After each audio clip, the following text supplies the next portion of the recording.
Aaron here. Welcome back to another anime review. Today we look at Welcome to the Ballroom, episode 8.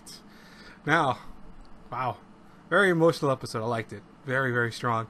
That is true. One of the statements I made, I think it was like maybe last year, the episode before, I talked about how I felt like some of the girls that were dancing the show were not dancing up to par with the guys. And I don't mean that in a way like, oh, they're not keeping up, or, oh, the guys are dancing better. I don't mean like that. I mean more so that it looks like the show always kind of puts an emphasis on the dudes taking the lead and not, letting the girls really shine themselves.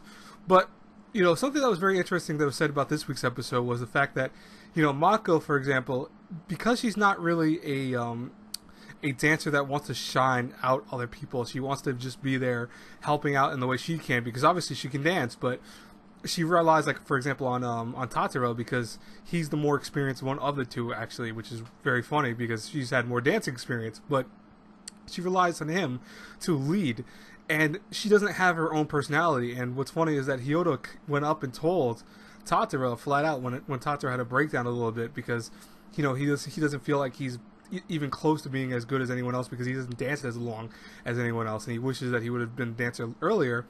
But Hyodo tells him, it's not really you, it's also Mako. You have to let Mako dance, and she has to be the one that takes the lead to a certain degree. And it's true, because if you look at Shizuka, for example, Shizuka dances with her partner. She dances with him, and it doesn't look like, oh, I'm being led around. She gets led around only when, for example, the times that, for example, Hyoda, was in charge, or even Gaju, for this example, when they take a certain kind of, I want to say violent exchange over someone else, they do a more violent way of dancing, and thus they take over and take the lead, which is, it does make sense in dancing, because obviously there is a lead dancer. It's always usually the guy who's leading the girl to dance.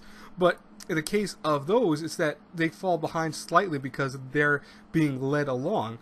But in the case of Tatara, he's leading Mako so much that she's not really showing her potential. She's not shining like Shizuka does, for example. And you can see that when Shizuka was dancing with Gaju, she's dancing with him. It's not being just led along. She's dancing alongside of him. You have the lead, but you also have the person that's coming with the lead. So it makes sense. It's almost like walking with someone, I think this is the best way I can put it in case you guys don't understand fully what I mean by it in general. It's like if you're walking next to your friend, you're trying to keep pace with them, you have to keep pace up with them. Equally they have to keep pace with you, but if you fall behind and they decide to keep going further, they're going to either leave you behind or they have to pull their pace back to measure with yours.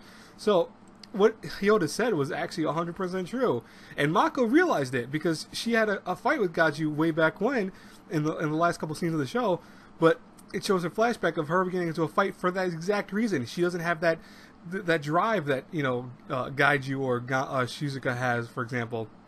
She just wants to be this kind of like, oh, I'll dance, don't worry, I'll dance with you, but you take the lead, don't worry, I'll do whatever you want me to do. She doesn't have her own personality.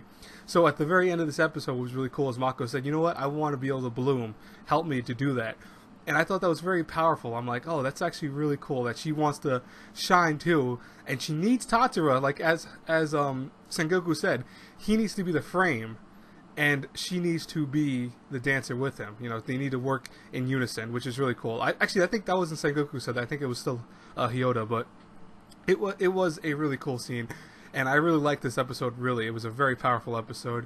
I hope I explained it well, by the way, because I felt like I wanted to explain it in a way that doesn't sound like, oh, look at the guys, they're the ones leading. It's people right away, they're so quick to, you say a line and they right away think you're talking about something completely different. So I hopefully explained it well enough that you guys got it. Leave your comments below. What did you think about this week's episode? As always, I will talk to you guys later. I am done my reviews today, thank God. I'm no more reviews today. Thank you, Lord.